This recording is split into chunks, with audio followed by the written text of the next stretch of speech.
Now that Handel had composed water music, he was officially reconciled to the king, and he was also the musical map. People knew him as the composer that composed for that evening where King George I was sailing down the River Thames. So it was a pretty big deal.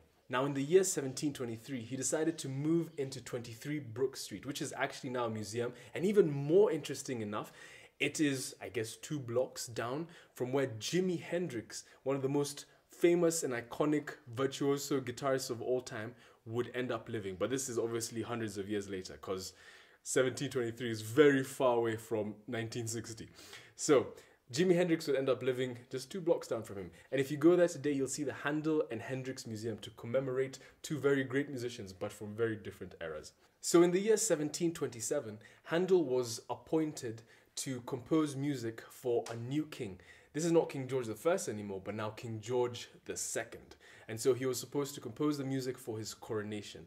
And so he gained inspiration for his next piece when Solomon was going to be anointed king of Israel by Zadok the Priest. Let's read that passage, 1 Kings 38-40.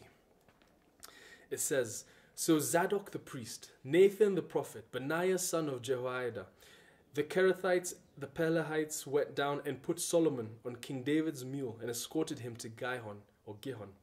Zadok the priest took the horn of oil from the sacred tent and anointed Solomon. Then they sounded the trumpet and all the people shouted, 'Long live King Solomon.'" So Zadok the priest anointed King Solomon.